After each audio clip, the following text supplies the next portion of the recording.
Hari ini warga kader PDI Perjuangan seluruh Indonesia melaksanakan upacara bendera dalam rangka memperingati hari lahirnya Pancasila 1 Juni tahun 1945. Tidak terkecuali yang berada di DPP PDI Perjuangan terpusat di Lenteng Agung, di halaman Masjid At-Taufik, masjid yang didirikan oleh Pak Taufik Kimas, suaminya Ibu Mega, dan bisa dilihat secara live sampai dengan pukul 10.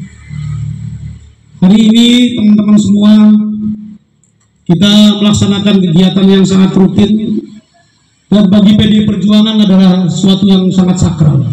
Indramayu, Pantura Headlines, Pengurus Dewan Pimpinan Cabang, DPC, Partai Demokrasi Indonesia Perjuangan, PDIP, Kabupaten Indramayu, Jawa Barat, menggelar upacara peringatan Hari Lahir Pancasila yang berlangsung di kantor DPC PDI Perjuangan, Jalan Pahlawan nomor 33 Kelurahan Lemah Mekar, Kecamatan Indramayu, pada Minggu tanggal 1 Juni tahun 2025.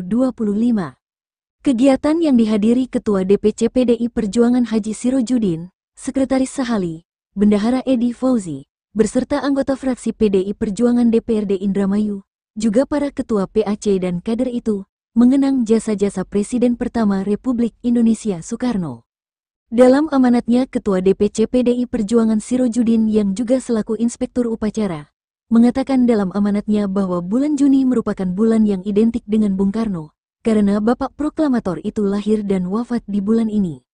Selain itu, kata dia, pada bulan Juni tahun 80 tahun yang lalu, Bung Karno pernah mengatakan perihal dasar yang akan digunakan ketika Indonesia merdeka, dan Bung Karno juga mengemukakan ihwal Pancasila.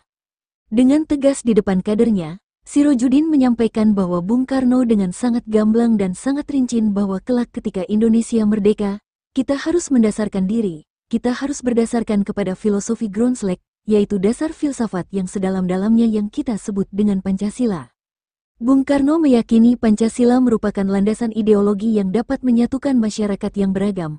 Oleh sebab itu, Sirojudin menyebut bulan Juni tidak hanya bersejarah bagi PDIP, tetapi juga bagi bangsa Indonesia dan dunia. Dikatakannya pula bahwa Bung Karno bukan hanya milik PDI Perjuangan, Bung Karno adalah milik bangsa Indonesia dan pemikiran-pemikirannya adalah milik dunia. Pada kesempatan itu, Sirojudin yang juga Ketua Sementara DPRD Kabupaten Indramayu mengajak seluruh kadernya untuk memaknai Pancasila dengan cara turun ke masyarakat, mendengarkan aspirasi, dan berjuang meluruhkan penderitaan rakyat.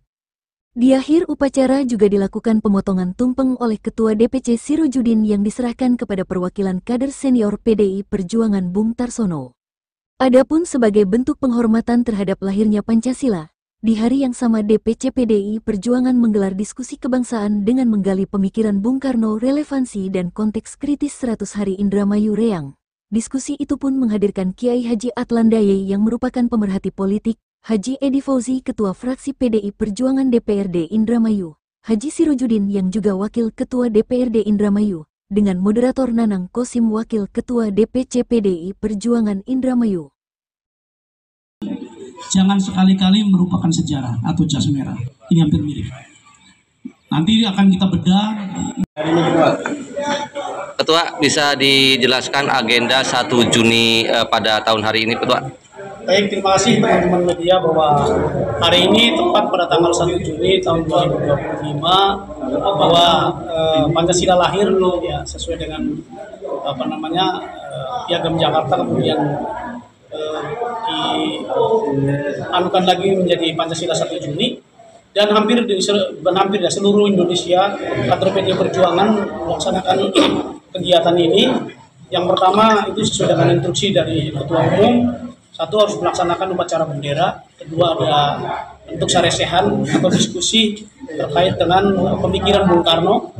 Kami tadi sudah menyelenggarakan di DPC PDI Perjuangan Kabupaten Indramayu pagi upacara bendera, kemudian pemotongan tumpeng, kemudian ada diskusi dengan mengundang tokoh politik dan tokoh masyarakat.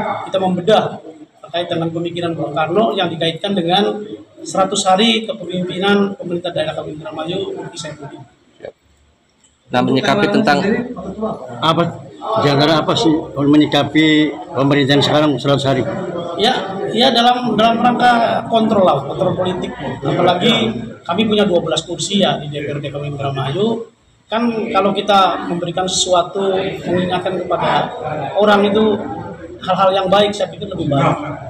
Isi Pak, Indramayu adil itu gimana maksudnya Pak? Jadi di Indonesia kan sistem demokrasinya nggak ada menganut sistem oposisi ya, maupun koalisi dan sebagainya, tapi lebih kepada penyeimbang saja. Jadi kami ada dua yang di Indramayu, sudah saya sampaikan juga kepada teman-teman bahwa kita sebagai mitra kritis dan mitra strategis.